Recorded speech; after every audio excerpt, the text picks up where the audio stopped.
Agora esta chamada está sendo gravada.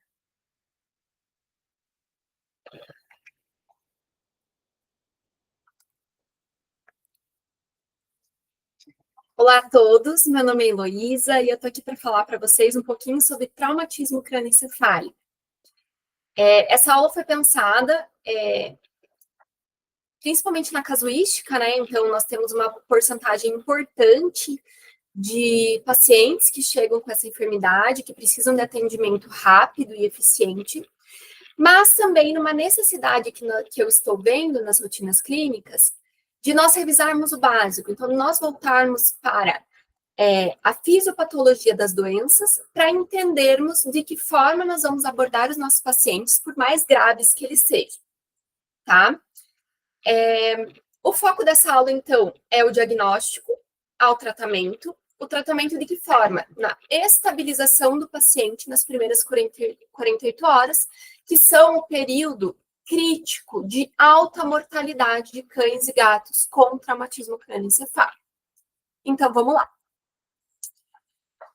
Então, nós temos o traumatismo crânioencefálico definido como uma lesão, seja ela no crânio, ou diretamente no encéfalo, ou né, em sistema nervoso de forma geral. Então, os traumas medulares também podem se encaixar em muita coisa do que nós vamos falar aqui, que vão gerar lesões temporárias ou permanentes e que vão interferir na função cerebral, também temporária ou permanentemente.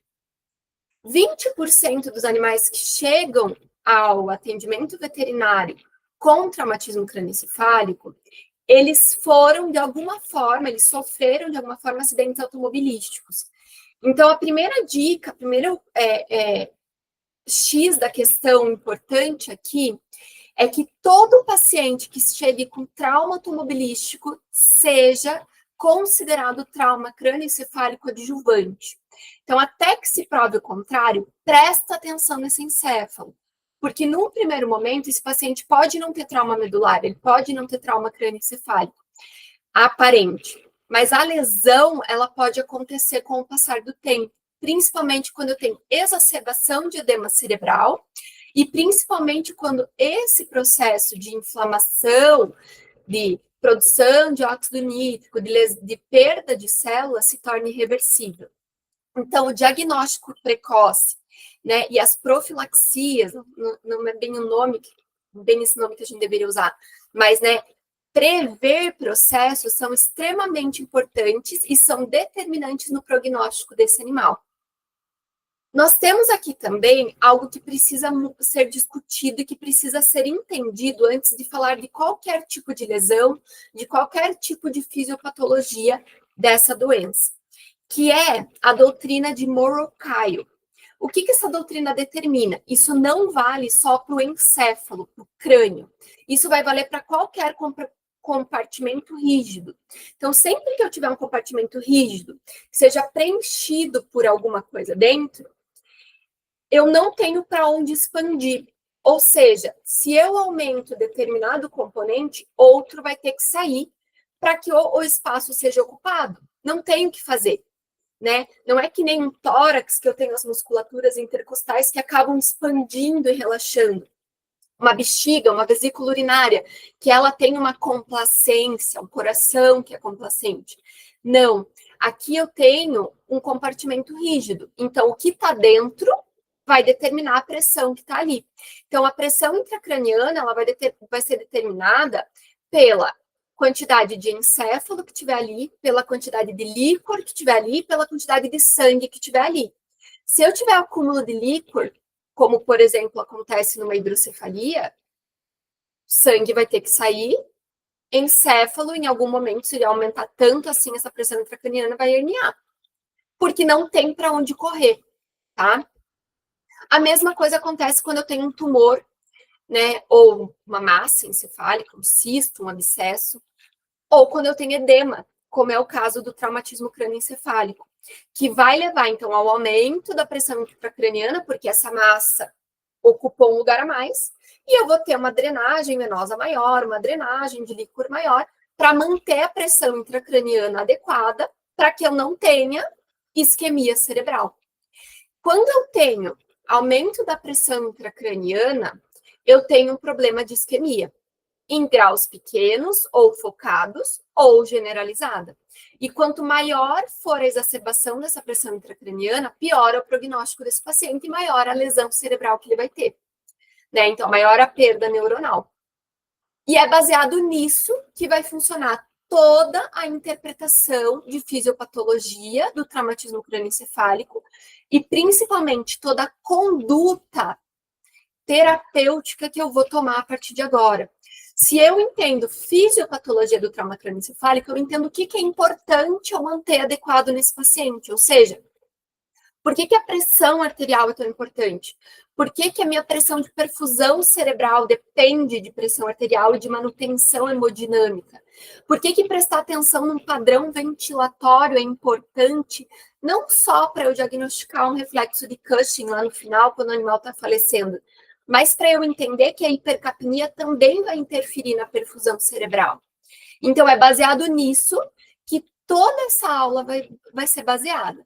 Então, na patofisiologia e nas intervenções terapêuticas que eu posso e devo ter para conseguir manejar esse animal, perder o menos possível de células neuronais e, por consequência, melhorar o prognóstico desse paciente. O sistema nervoso, só para vocês entenderem a importância, né?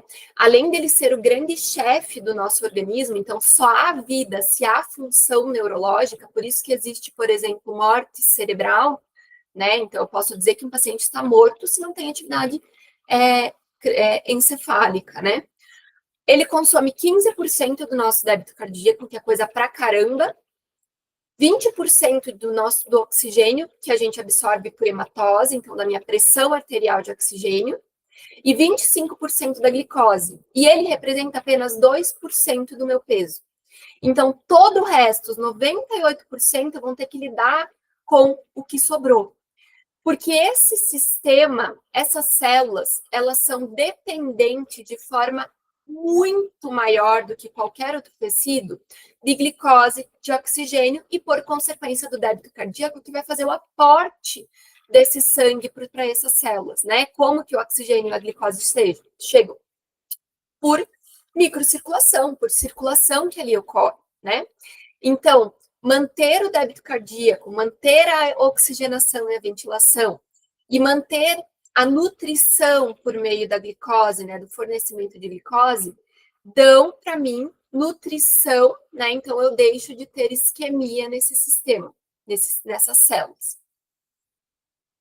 Por que isso é tão importante? Veja, quando eu falo de um tecido que é tão importante, que depende de tantos nutrientes, muito mais de qualquer outro tecido, eu preciso entender quais variáveis hemodinâmicas e ventilatórias vão ser responsáveis por manter a pressão de perfusão cerebral.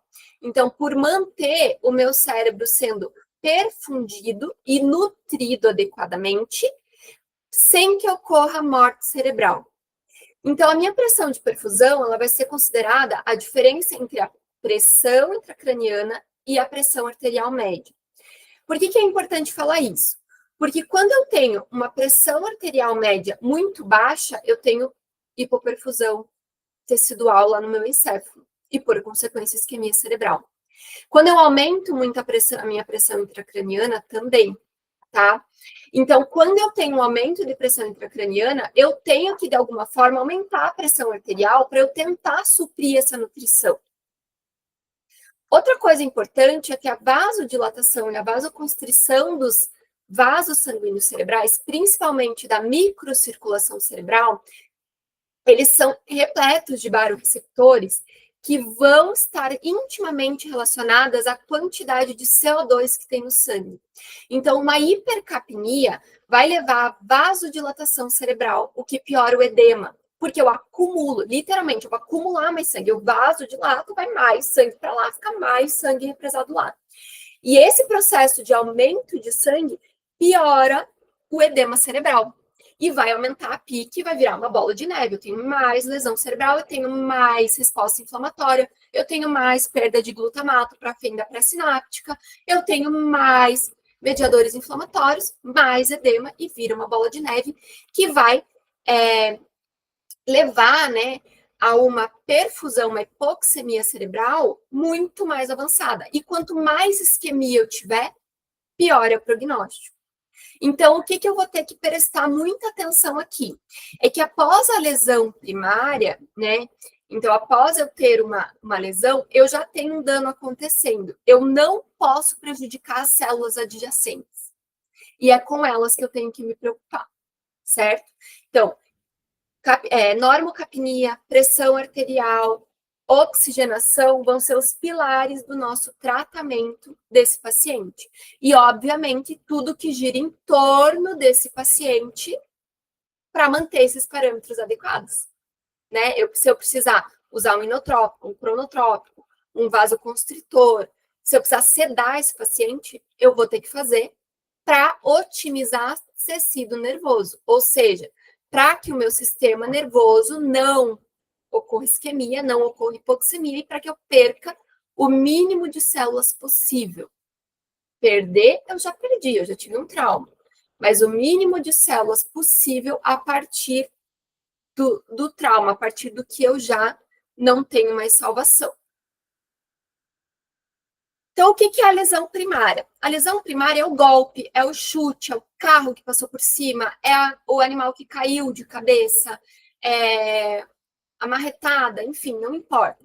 Que vai levar a uma contusão superficial ou profunda, então eu vou ter ruptura ou não da pia mater, eu vou ter comprometimento de meninge ou não, eu vou ter fratura de crânio ou não.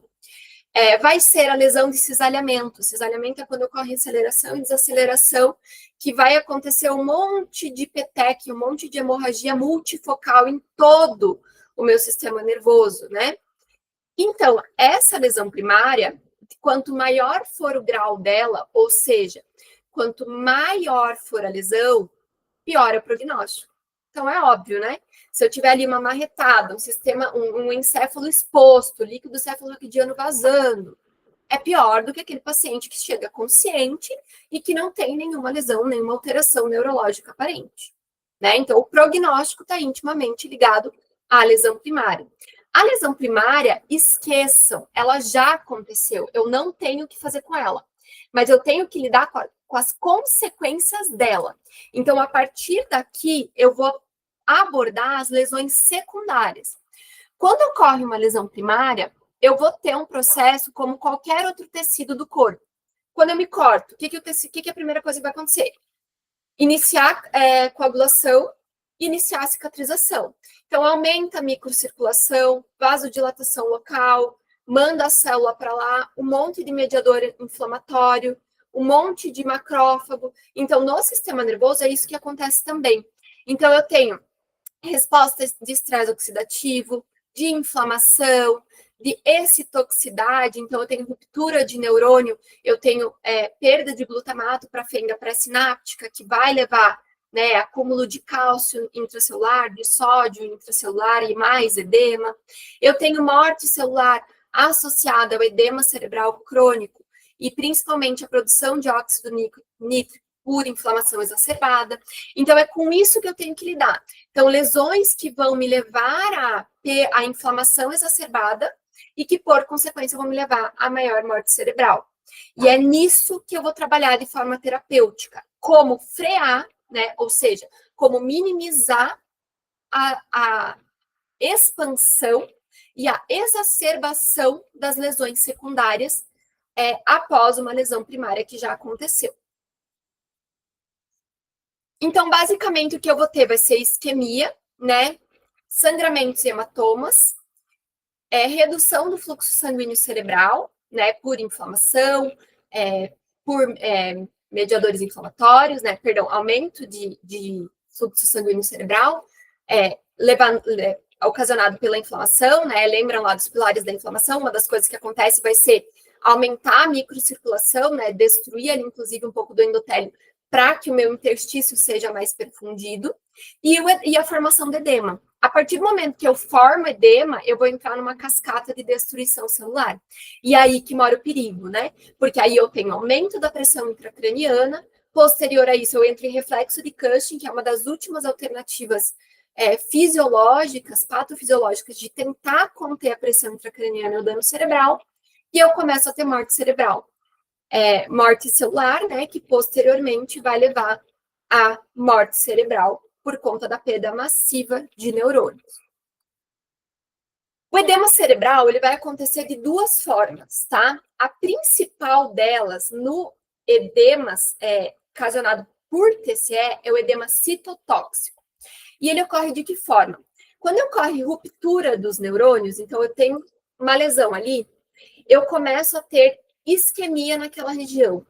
Quando eu tenho, mesmo que momentaneamente, um processo de redução da perfusão nessas células, eu tenho falência da bomba de sódio e potássio, porque eu tenho menor aporte das enzimas que auxiliam nisso. Esse processo é importante para quê? Para a manutenção da produção de ATP. Eu mando glicose para dentro da célula, produzo ATP na minha mitocôndria e eu mantenho o neurônio funcionando. Quando isso acontece, eu começo a ter entrada massiva de sódio para dentro da célula. Quando entra sódio, eu perco o gradiente osmótico. E isso acontece como qualquer local do corpo, ou qualquer compartimento. Se você for fazer isso na sua cozinha, vai acontecer. Tenho mais sal no lugar, eu vou falar, vem líquido, e eu fico engurgitadona. Então, o que vai acontecer vai ser isso aqui, ó. Eu vou ter um edema citotóxico, a célula vai ficar vai engordar ali, porque eu vou recrutar líquido ali para dentro, tá? O neurônio incha, ele fica todo edemaciado e ele perde a capacidade de produção de ATP, de manutenção do seu metabolismo celular basal. Então, ele fica ali. Esse processo de aumento do meu volume celular, por conta da redução, né, da mudança no meu gradiente osmótico, vai levar ao aumento do volume cerebral, numa elevação da pressão intracraniana e a uma redução, comprometimento da pressão de perfusão cerebral, que leva à isquemia cerebral. Nós temos também o edema vasogênico, tá? O edema vasogênico, ele é tardio no trauma cranioencefálico, embora ele aconteça. Ele vai acontecer o quê?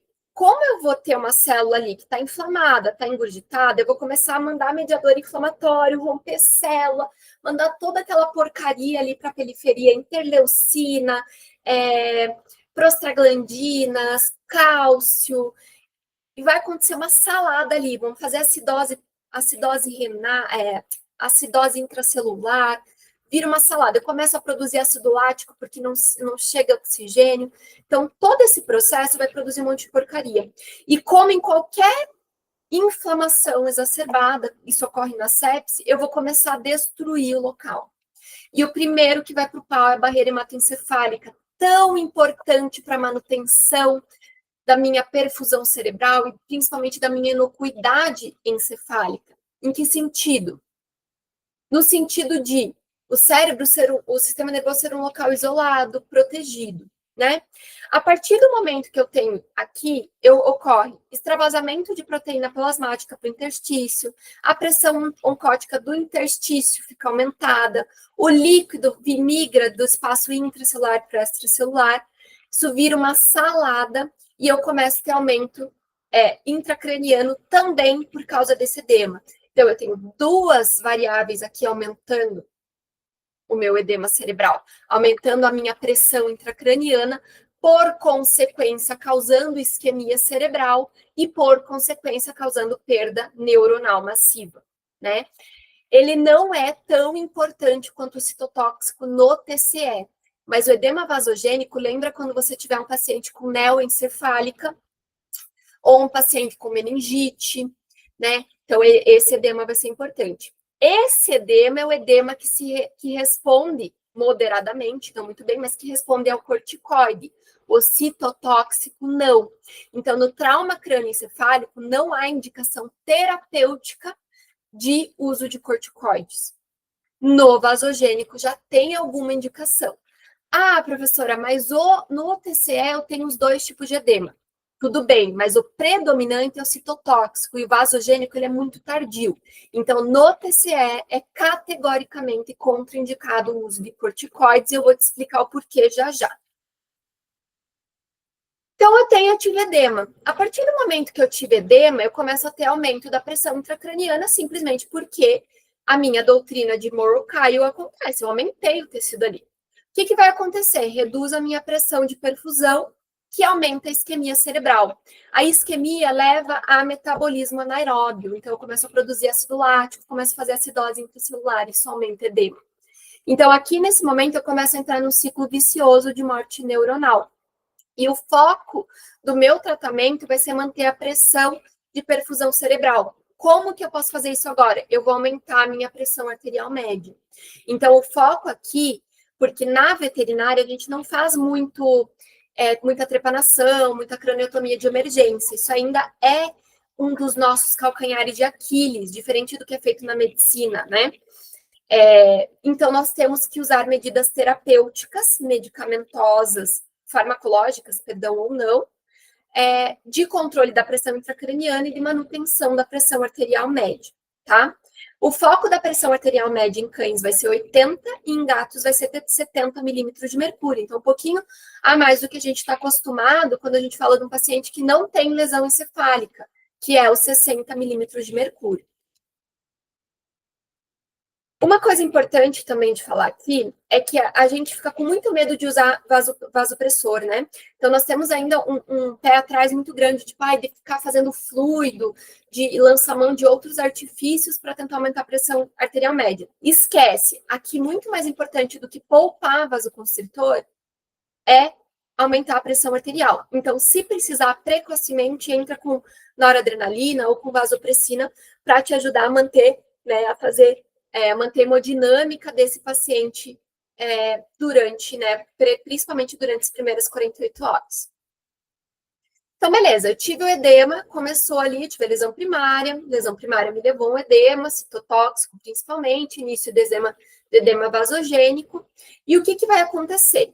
Vai acontecer um evento bioquímico que a gente chama de excitotoxicidade glutamatérgica, ou seja, eu libero glutamato na minha fenda pré-sináptica. O glutamato ele é um neurotransmissor excitatório que ativa vias neurológicas simpáticas. Então, o organismo está em perigo, ele vai ativar o sistema nervoso simpático. O que vai acontecer ali?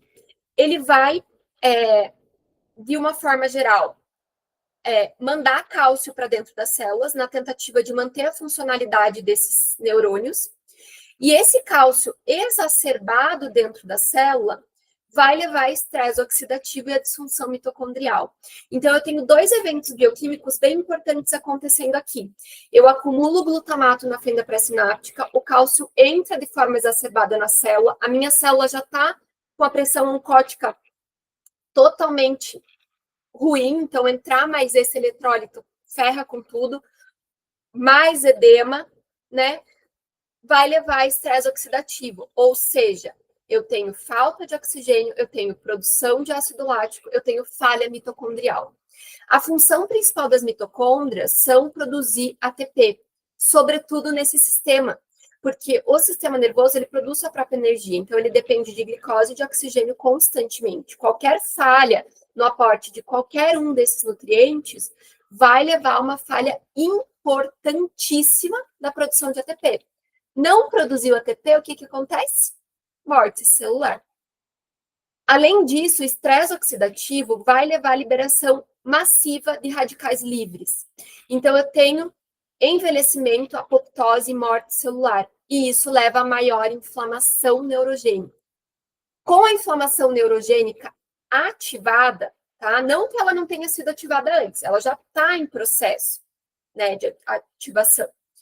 Mas aqui eu tenho uma exacerbação desse processo bioquímico. Eu tenho liberação massiva de mediadores inflamatórios. Então, toda aquela porcaria, prostaglandinas, interleucinas, cálcio, glutamato, produção de ácido nítrico, lactato, que vai levar a um aumento da demanda metabólica, vai levar à morte celular, à falha energética precoce e à morte celular, certo? Esse é o principal mecanismo de morte celular neuronal no TCE. Então, é a liberação de glutamato que vai levar a uma cascata inflamatória, que vai levar à falha energética dessa célula, então ela perde a capacidade de produzir ATP e principalmente a capacidade de manter o seu metabolismo celular basal, né, de com glicose e oxigênio adequado. E esse neurônio morre, tá? Essa lesão, né, então esse dano tecidual que gerou toda essa resposta inflamatória, né, liberou glutamato, ele ativa a cascata de coagulação e de cicatrização. Então, sempre que eu tenho um tecido que ele morre ou que ele é lesionado, eu vou ativar a inflamação, eu vou ativar a coagulação. Por quê? Porque a primeira fase da minha cicatrização vem da capacidade de anti-inflamatória e da minha capacidade de coagulação. Esse processo vai produzir óxido nítrico. E o óxido nítrico faz o quê? Ele arrebenta com a permeabilidade da minha barreira hematoencefálica. Então, a minha barreira hematoencefálica vai para o ralo. E é aí que o edema vasogênico se torna um componente essencial do trauma crânioencefálico, que chuta o pau da barraca, faz morte neuronal abrupta, o animal entra em reflexo de Cushing, e eu tenho um animal normalmente que vem a óbito, convulsiona, tem lesão neuronal massiva, rebaixa, né, vai para Glasgow, vai lá para as cucuias, e por aí vai, tá? E é aí, então, que vai, né, o óxido nítrico vai causar, por consequência, vasodilatação cerebral e desregulação do fluxo cerebral, gerando mais edema, mais inflamação, mais aumento da pique. Enfim, até que não exista mais vida para propagar todo esse processo. Quando acontece uma parte tardia disso, eu tenho um aumento da pressão intracraniana. Esse aumento da pressão intracraniana exacerbado, então eu já fiz edema, já fiz redução, já fiz isquemia, então toda aquela cascata aconteceu, já tentei de todas as formas, né? Então, aumentei ventilação, o animal ficou taquipneico, aumentei débito cardíaco, já fiz tudo que dava. Eu vou ter um reflexo de Cushing, que ele vai fazer o quê? Ele vai numa última tentativa, ele vai fazer uma redução do fluxo sanguíneo cerebral, vai fazer hipercapnia reflexa, então eu vou ativar baroreceptores. Esses baroreceptores vão fazer o quê? Eles vão querer aumentar meu débito cardíaco, para aumentar a minha PAN. Só que ele faz isso tão abruptamente, né, que ele ativa o sistema nervoso simpático muito, de forma muito grave. Então ele faz uma vasoconstrição intensa. O que o corpo entende? Meu Deus, o que está acontecendo? Vou parar de bater o coração. Por que eu vou ficar batendo meu coração aqui? Vou ficar me esgoelando se eu estou tendo débito cardíaco, certo? Nessa tentativa de manter a PPC, então, eu ativei o sistema nervoso simpático, aumentei débito cardíaco com vasoconstrição para o receptor mínimo esforço possível. Bradicardia reflexa e respiração irregular. Então, sempre que você vê um paciente respirando de forma inadequada, eu já vou falar de alguns parâmetros respiratórios importantes. Sempre que você vê uma bradicardia muito grande no paciente rebaixado, com alteração de consciência pós-trauma, associado à hipertensão arterial e à hipercapnia, pode saber, você tem reflexo de Cushing, você está nas fases terminais desse paciente, com trauma crânioencefálico. Então, o diagnóstico, né, pessoal, ele vai girar em torno de uma boa anamnese. Então, lembrem-se do capum. Cena, quando que aconteceu, o que aconteceu, me conte como, né? De alergias. Então, se esse paciente teve alguma alergia recente ou tem alguma alergia à medicação, passado ou prenhez. Paciente com histórico de trauma recorrente, paciente com possibilidade de prenhez ou cirurgia recente, né? Ficou internado, tem uma doença, isso é importante. Última refeição, para ver se o caso, né, da emergência não está associado principalmente a intoxicações e medicações que o paciente toma, né? Então, toma um anticoagulante. Putz, já ferrou esse paciente no trauma crânioencefálico, né?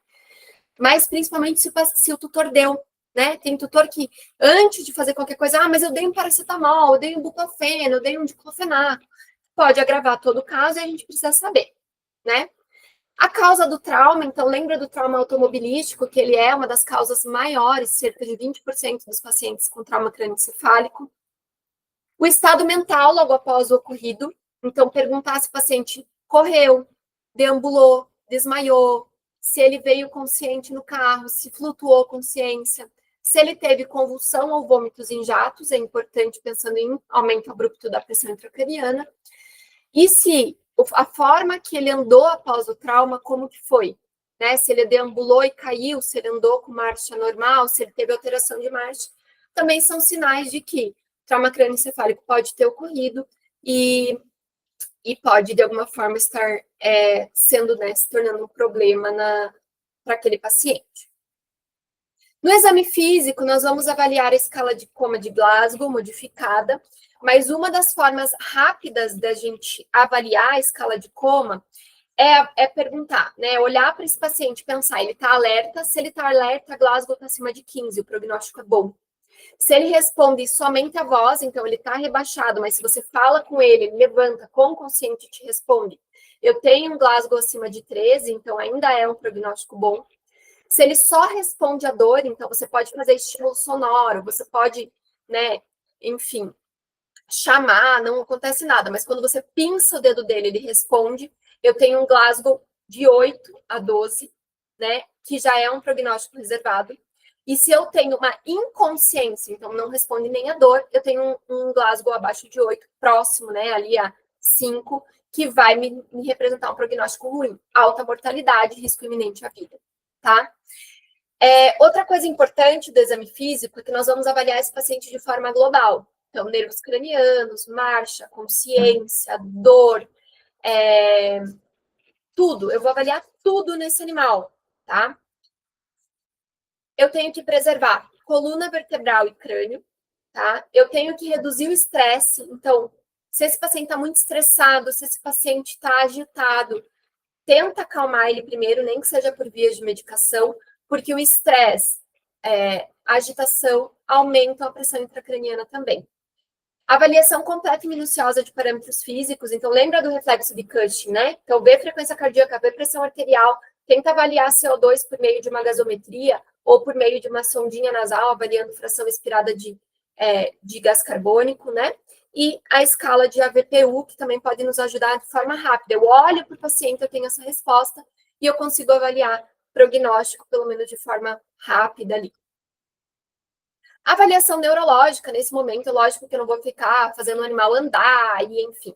Mas eu vou tentar priorizar a avaliação da maioria de pares de nervo cranianos que eu conseguir, tá? Então, avalia a pupila, avalia a capacidade de visão, avalia som, né? Avalia a propriocepção, reflexo usador, né? Coluna, panículo, tudo isso é bem importante, deglutição, olfato, para avaliação se houve alguma lesão neurológica rápida, abrupta e com lesão já evidente, né? Então, quando eu avalio os pares de nervo cranianos, isso me dá uma ideia. É importante que a gente não se apegue a isso para não perder muito tempo, né? E não ficar estressando o animal, sobretudo aquele que tiver risco de trauma medular, mas não esqueçam disso, principalmente esse reflexo aqui, ó.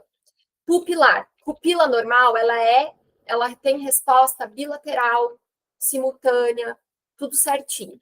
Se eu tenho anisocoria, eu já tenho um prognóstico reservado. Se eu tenho miose bilateral, prognóstico reservado. Se eu tenho midríase bilateral irresponsiva à luz, eu tenho um prognóstico ruim, normalmente associado à descerebração, tá? Então, pelo menos reflexo pupilar, se atente. Tem que ser resposta à luz bilateral, igual, simultânea. Não pode ter anisocoria, não pode ter resposta única, né? Midríase ou miose bilateral e responsiva são sinais ruins, sobretudo a midríase. Outra coisa importante é que dá para fazer uma otoscopia. Então, se esse paciente estiver calmo ali, dá uma olhada no tímpano desse paciente.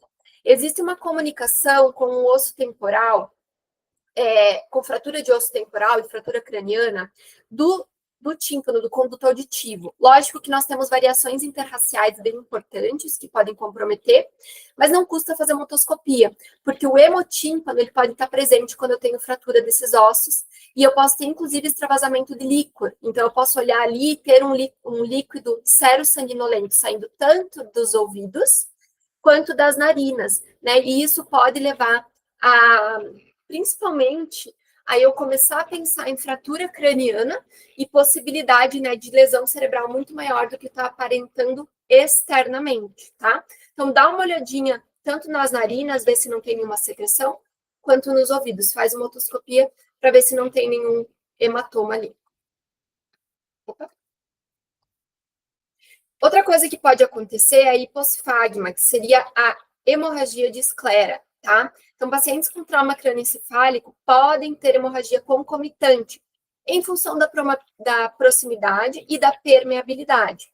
Outra coisa importante nos olhos, que pode estar exacerbada quando eu tenho aumento da pressão intracraniana, é a pressão intraocular e o diâmetro da bainha do nervo óptico. Então, a avaliação ultrassonográfica da bainha do nervo óptico pode me ajudar na avaliação, na indicação de aumento da pressão intracraniana, de perfusão cerebral, e a pressão intraocular também, tá? Então, pode, se tiver um tonômetro à disposição, é interessante, se tiver um ultrassom à disposição, é interessante.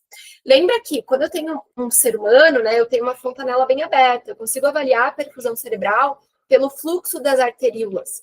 Nos cães e nos gatos, isso não é muito bem estabelecido, porque tem raças que eu consigo fazer isso facilmente, tipo um Yorkinho, um Lulu da Pomerânia, mas tem raças que eu não consigo. Você pega ali o crânio de um bulldog, né? Pô, crânio enorme, crânio globoso, alterações anatômicas que dificultam. Mas ultrassom transcraniano também pode me ajudar a avaliação da perfusão, né? Da perfusão indireta ali, né? Mas o fluxo sanguíneo cerebral por meio das arteríolas ali presentes. A escala de Coma de Glasgow, que ela vai avaliar nível de consciência, atividade motora e reflexos de tronco cerebral. Ela é adaptada para cães e gatos, né? E ela vai ter um prognóstico, né? Um valor mínimo de 3, máximo de 18, aonde abaixo de 8 eu tenho um prognóstico bem ruim, de 8 a 12 eu tenho um prognóstico reservado, e acima de 12 eu ainda posso considerar um prognóstico bom, tá? O monitoramento da escala de Glasgow não pode ser único, não adianta eu avaliar na hora que ele chegou. Ele tem que ser serial, porque mudanças na escala, então, ele chegou com 12, mas agora ele está 8, você tem que acender um alerta. Ele pode chegar com 18, se agora está 12, mesmo que o prognóstico ainda seja bom, acende um alerta, certo?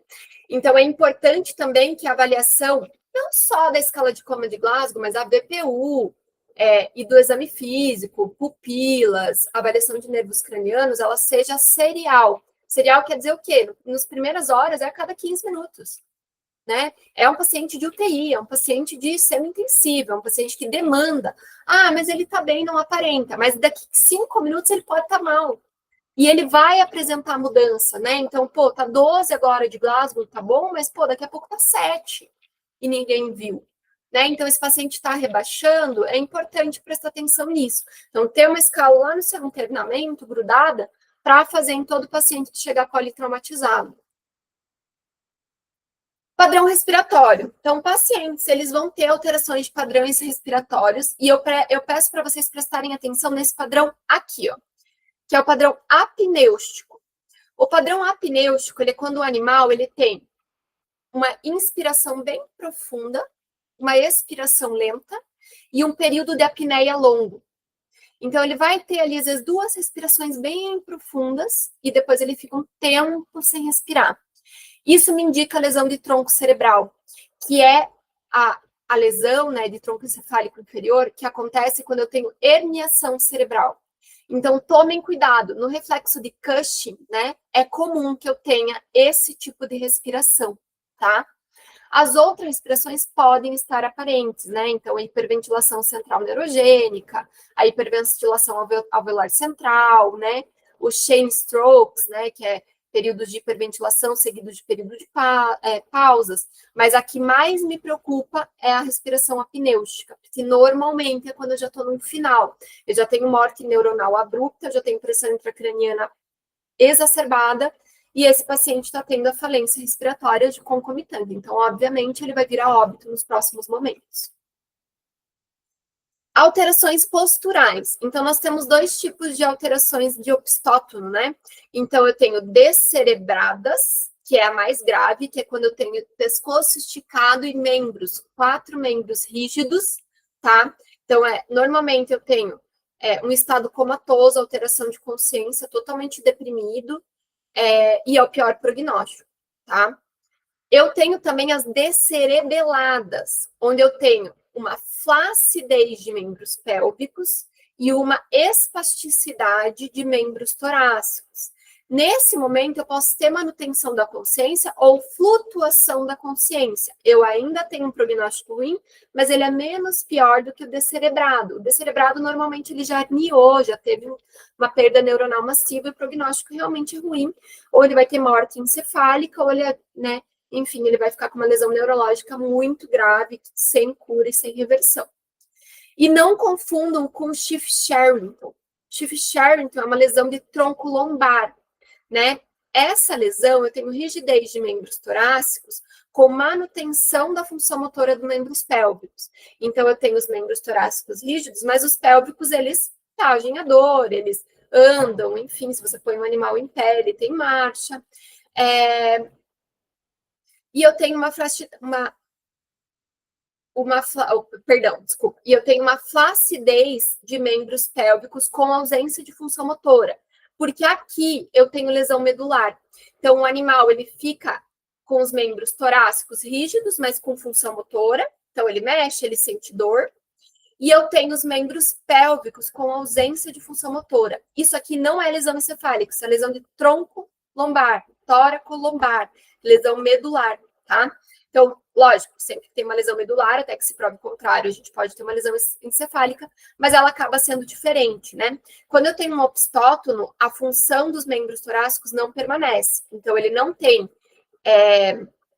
os membros ficam rígidos e sem função, e os membros pélvicos recolhidos. Quando eu tenho Schiff-Sherrington, eu tenho membros torácicos rígidos, mas eles ainda funcionam, eles têm um andar, né, medular ali, responde à dor, fica tudo, digamos, mais próximo ao normal, tá?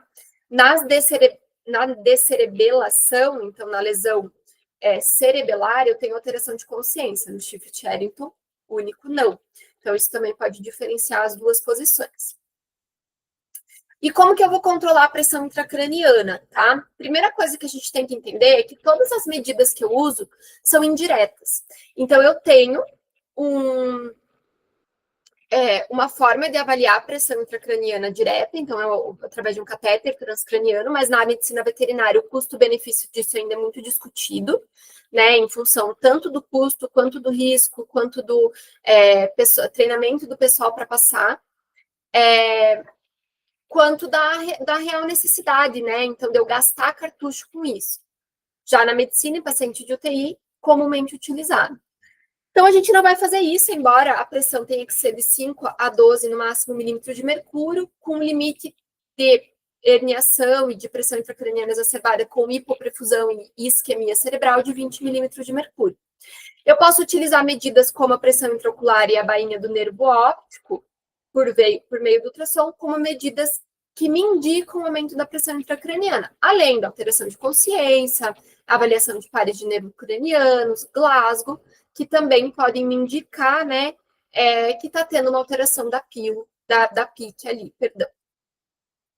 Medidas de controle da pressão intracraniana não farmacológicas. Então, veja, a medida da pressão, a controle da pressão intracraniana, ele vai começar com você controlando a luz da sala, o estresse do paciente, com você sedando esse paciente se for necessário, com você pedindo para o estagiário parar de gritar, né, com você colocando ele numa caminha fofa, com pouca luz, com você tratando a dor dele, com você posicionando ele de forma inclinada para otimizar retorno e drenagem linfática, retorno venoso e drenagem linfática. Você não comprimindo o jugular de jeito nenhum. Quando você comprime jugular, mesmo que por uns segundos, isso pode aumentar a pressão intracraniana, né? Então, nós indicamos, né, colocar ele numa maca, né, numa tábua rígida, para que não ocorra compressão das jugulares, para que ele fique, no mínimo, né, 15 a 30 graus acima do abdômen e do tórax, para que isso otimize a drenagem do fluxo sanguíneo cerebral de forma mecânica mesmo, né? Então, ele vai ficar mais alto, vai melhorar a drenagem ali. Outra forma que daí farmacológica que nós podemos usar é a utilização de diuréticos osmóticos, né? Então, eu vou gerar um gradiente osmótico lá nos túbulos renais, por consequência, eu vou mandar mais água para fora, né? Então, o corpo vai entender que existe muito sódio, ele vai ficar, que existe pouco sódio, né? Ele vai ficar mandando água para lá para mandar embora, certo? Isso vai reduzir a pique por alguns motivos, tá? Então, ele melhora, ele reduz a viscosidade sanguínea, ele melhora, ele faz vasoconstrição cerebral, né? Então, reduz a quantidade de sangue que tem ali dentro do crânio. Ele reduz, né? Ele aumenta o gradiente osmótico, então acaba reduzindo líquido mesmo que fica intracelular, e isso leva à redução da pique. Comercialmente, a gente tem, então, o manitol. O manitol ele vai ser feito de 0,5 a 1 grama por quilo durante 20 minutos, né? Então, é um bolus lento, tá? Ele pode ser feito a cada 6 horas, por no máximo 4 vezes por dia. Eu tenho que levar em consideração que pacientes severamente desidratados, hipotensos e hipercalêmicos podem se complicar com a infusão dessa medicação. Porque, por mandar embora só água, ele vai levar a hipercalemia. Então, ele vai exacerbar a hipercalemia. Por mandar embora líquido, ele vai levar a uma desidratação, né? Então, ele pode exacerbar a hipotensão e a desidratação. Então, toma muito cuidado. Outra coisa importante que a gente fala, diurético. Nem todo diurético é osmótico. E aqui, no trauma crânioencefálico, no edema cerebral e na PIC, eu vou me beneficiar do diurético osmótico. Eu não vou me beneficiar de qualquer diurético. Então, não adianta fazer furosemida e outros diuréticos ali à disposição. Eles não têm benefício no trauma crânioencefálico. É o manitol que vai ajudar. De 0,5 a 1 grama. Tem literatura que fala de 2 gramas, mas eu já acho exagero. Acho que de 0,5 a 1 grama é suficiente, né? Principalmente no paciente com trauma crânioencefálico, que normalmente o status de doença renal, o status global de hidratação, às vezes não é muito bem conhecido, acaba levando a um processo de desidratação adicional e de possível hipotensão. E lembra que a hipotensão, ela é prejudicial, ela vai levar mais edema, redução aumento da pique, enfim, tudo aquilo que a gente já conversou da pressão de perfusão cerebral. Outra alternativa, quando eu não tenho o manitol, é a salina hipertônica, né? Então, o paciente, o que vai acontecer? Literalmente, eu vou jogar uma solução hiperosmolar para dentro do sangue, o plasma vai ficar hiperosmolar e ele vai sugar, ele vai deixar a célula, né? Ele vai ficar hipertônico em relação à célula e ele vai retirar, né? Então, o líquido ali de dentro. Então, eu faço uma redução mecânica ali mesmo por osmolaridade do líquido. A solução ela pode ser de 3 a 7,5%. A indicação de literatura ainda é 7,5%, mas já tem alguns trabalhos que eles discutem que quanto menos, que não precisa dar um coice na osmolaridade. Se você colocar ali uma solução a 3%, 5% já é suficiente.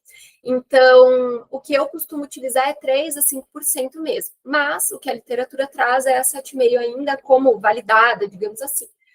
Então, vamos lá. Como que você vai fazer essa solução? Você vai pegar aquela ampolinha de solução fisiológica a 20%, né? Então, solução salina a 20%. Você vai colocar 1/3 disso e 2/3 da solução fisiológica, que é a 0,9%. Isso diluindo dá 7,5%. Então, você consegue fazer essa diluição rapidinho. Você vai fazer de 2 a 5 ml por quilo, com no máximo 2 bolos por dia. Por que no máximo 2 bolos por dia? Porque você está desidratando a célula.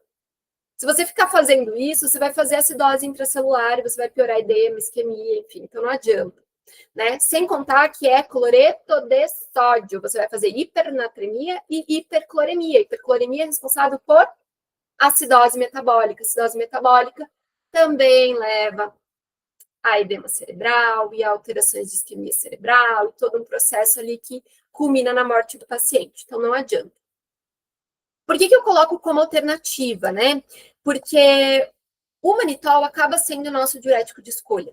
A gente só não vai utilizar quando tiver um paciente doente renal muito grave, que daí a solução salina acaba sendo um pouquinho mais segura.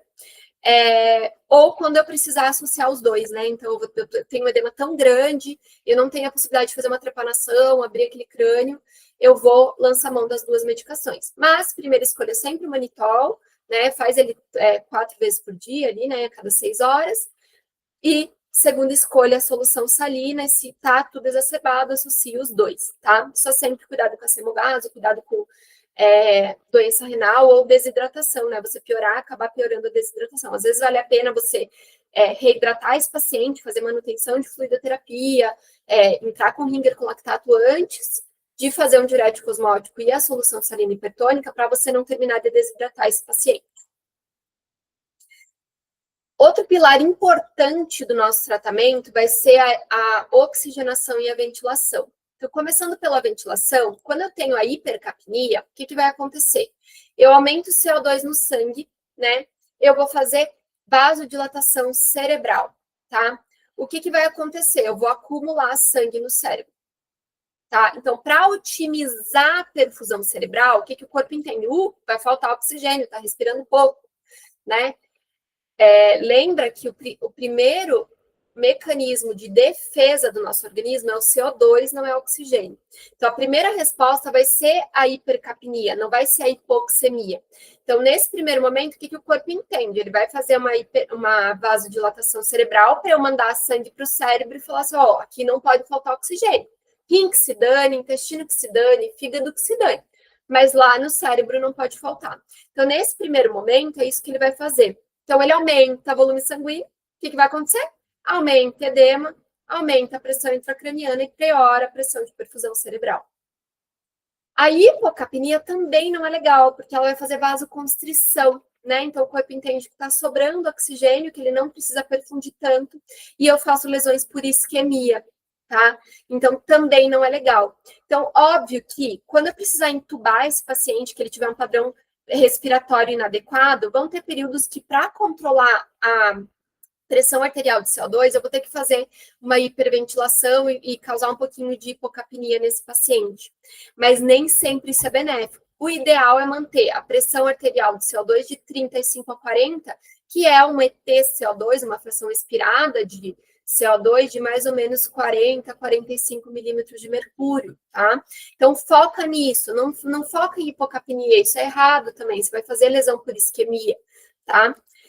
Embora ele reduza um pouco a pique momentaneamente, cronicamente isso leva a isquemia cerebral, isso vai ser tão deletério, você vai perder tantas células neurológicas quanto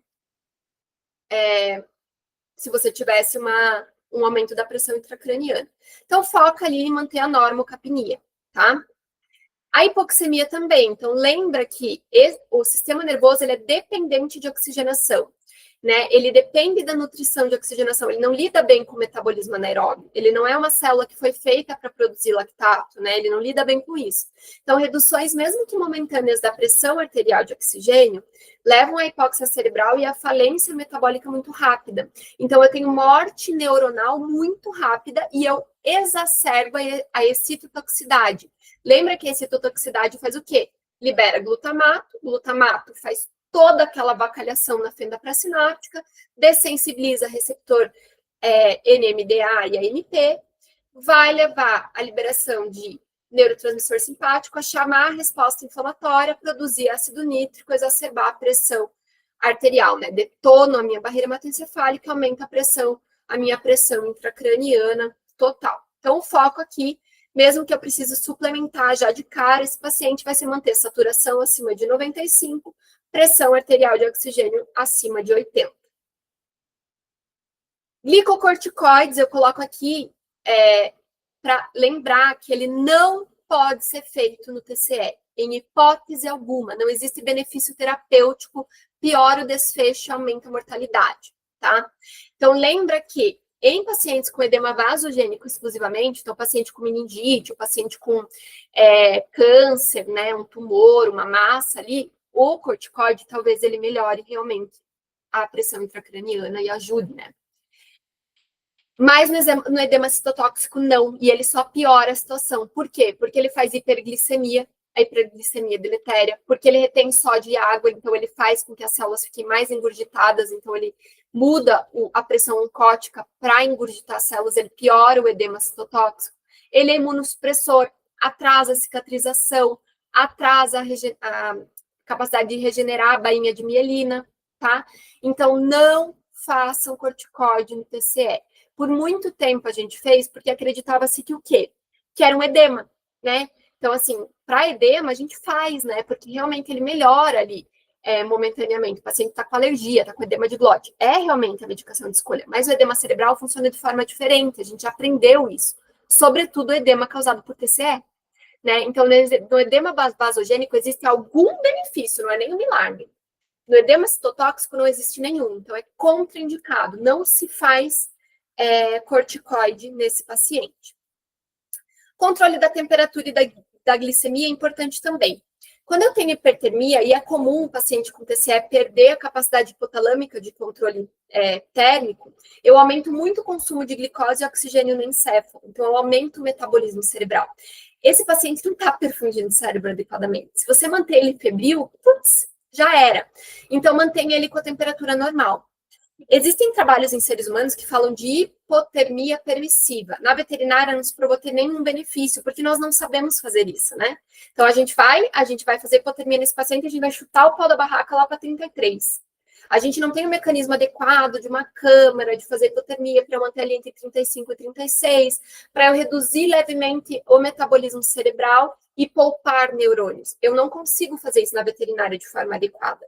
Então, a indicação é manter a temperatura no parâmetro correto, que ali a gente considera de 37,5, 37,7 a 39,3 em cães e gatos.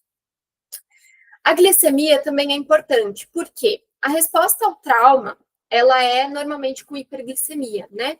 Hiperglicemia por resposta simpática mesmo, né? O corpo recebeu um trauma, enfim, inicia metabolismo anaeróbio, inicia toda uma cascata de inflamação, de coagulação, você vai fazer hiperglicemia, resposta ao estresse, aumenta a resistência periférica à insulina, todo aquele processo ali de liberação simpática que a gente já conhece. O que se viu com o passar do tempo, né? Então, tem os trabalhos que eles falam o seguinte, que a hiperglicemia, ela é fator prognóstico. Então, ela isolada já determinou que o paciente que chega com trauma crânioencefálico e está hiperglicêmico, ele morre mais, tá? Então, ela é considerada um fator prognóstico. Então, um marcador prognóstico negativo, que a gente chama. Então, o paciente hiperglicêmico com TCE morre mais, independente de qualquer outro fenômeno, tá?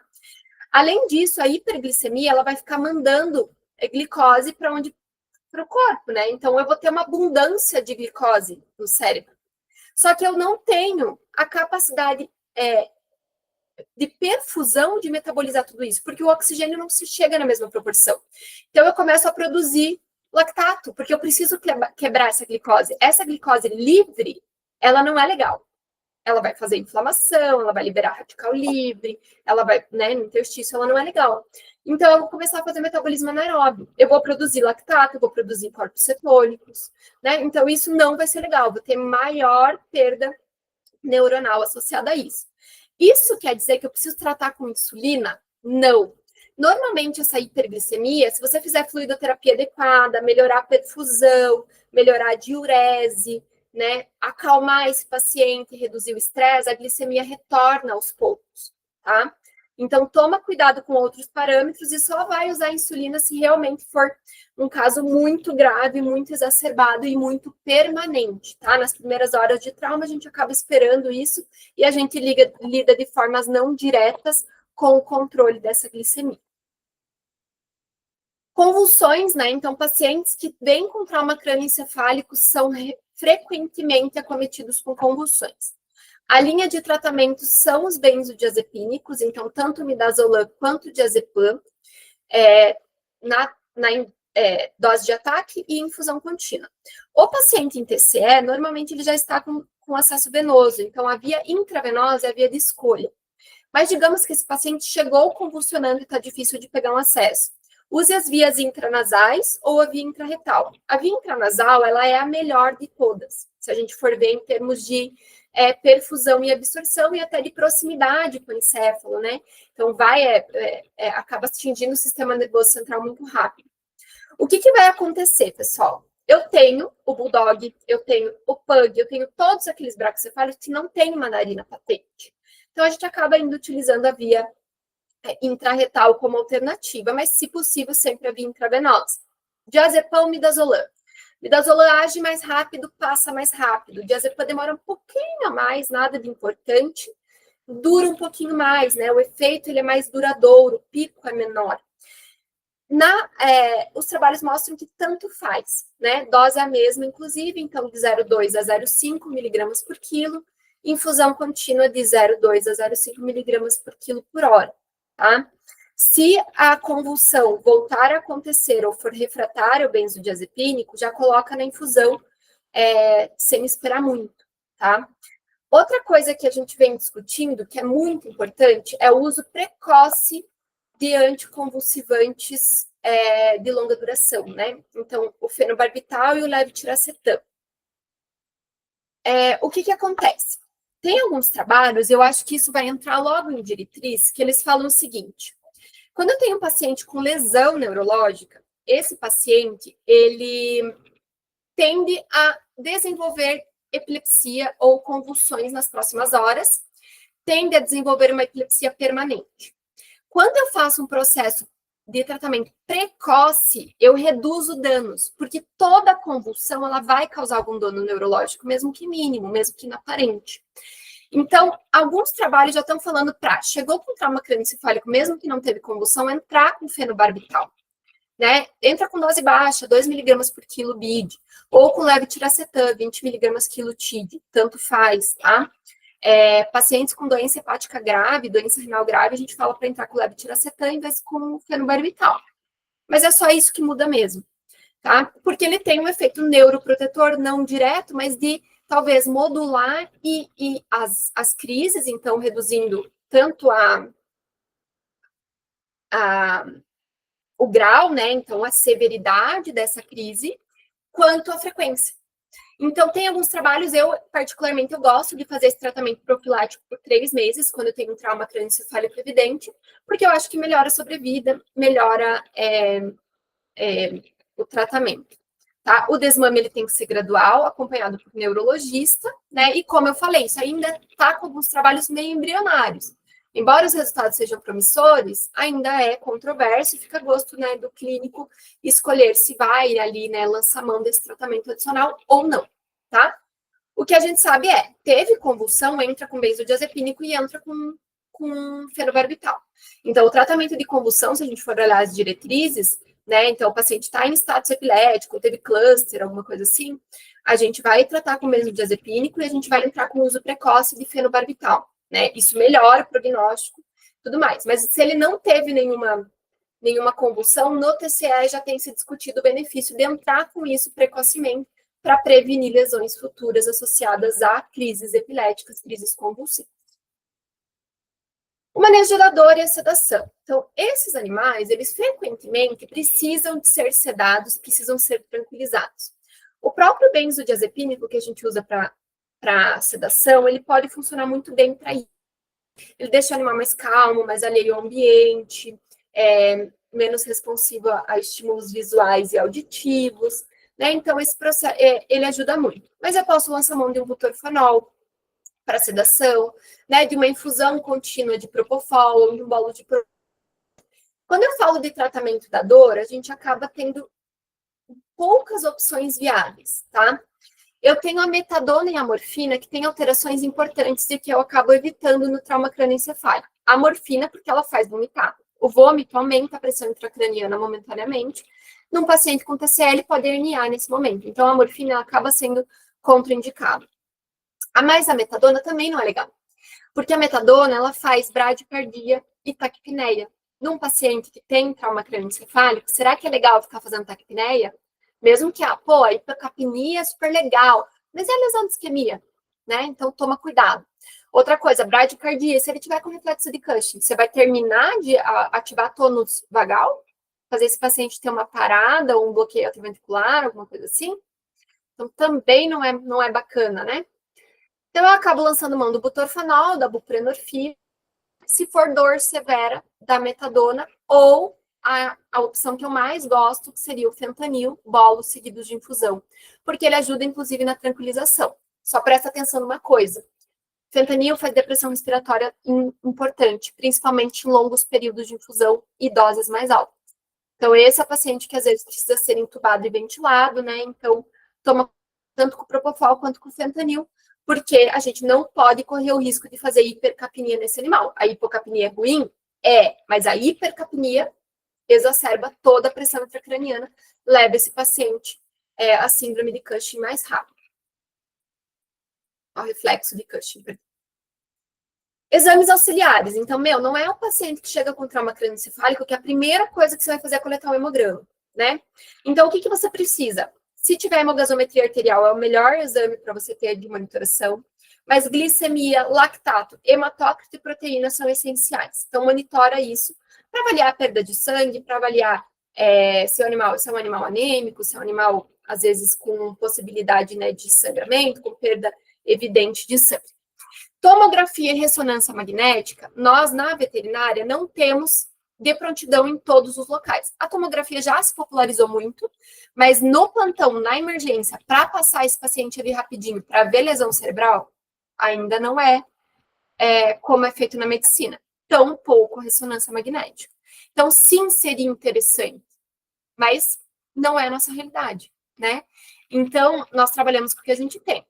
Ah, prof, então vou fazer um raio-x? Cara, raio-x não tem benefício nenhum. Primeiro, raio de crânio, eles vão pedir para você sedar. Segundo, você vai ver fratura. O que muda para você ver fratura agora? Nada. Então, não adianta pedir raio-x de crânio também para trauma crânioencefálico, exceto se tiver uma fratura muito evidente, que vocês queiram. Às vezes o neuro pede para estadiar a cirurgia, sei lá, mas de qualquer forma, o exame de preferência para esse caso vai ser a tomografia. Então, não há indicação de radiografia de crânio para o trauma crânioencefálico. E como conclusão dessa aula, né? Então, qual que é o objetivo do nosso tratamento? Frear a lesão secundária, né? Então, eu otimizar minha função neurológica, minha pressão de perfusão cerebral, reduzir lesão de isquemia e lesão de perfusão, tá? Manter fluxo sanguíneo com aporte de oxigênio e glicose na medida certa para o meu sistema nervoso e reduzir perda neuronal. Então, esse sempre vai ser o meu objetivo, certo? Lembrar que o tratamento ele é multimodal e ele não é só farmacológico, então modulação de ambiente, posição do paciente melhoram muito o prognóstico. Prestar atenção nos fatores prognósticos negativos, tá? Que muitas vezes a gente esquece que muitas vezes são iatrogênicos, tá? Lembrar, né, que sequelas, elas podem incluir lesão neurológica permanente, epilepsia, paraplegia, tetaparesia, né, pneumonia, sepse, e isso o tutor tem que ser comunicado de forma ativa, rápida, assertiva, ele não pode ficar às cegas nesse caso, porque o prognóstico muitas vezes é ruim, os gastos muitas vezes são exacerbados. Então, é importante que vocês sejam claros com esse tutor, que ele invista tudo o que for possível e que o tratamento seja focado de forma assertiva, de forma consciente em frear lesões secundárias e minimizar sequelas. É uma doença, é uma lesão de alta mortalidade, né? Sobretudo em cães. Gatos acabam tendo uma sobrevida melhor, né? Uma resiliência melhor. Mas, ainda assim, tem alta mortalidade, tá? O objetivo dessa aula é esse. Então, eu gostaria que vocês, a partir de agora, conseguissem lidar com o traumatismo crânioencefálico de forma mais tranquila, de forma mais assertiva. E para ajudar vocês, também tem uma apostila, né? Com todas essas informações, com todas essas anotações para vocês terem à mão para o tratamento desse paciente, tá? Esses módulos vão ser postados todo mês ou a cada 15 dias, não sei exatamente a frequência. Vai ser divulgado na minha página do Instagram, que está aqui na tela. Fiquem atentos, acompanhem, que vem muita coisa boa por aí. Um abraço.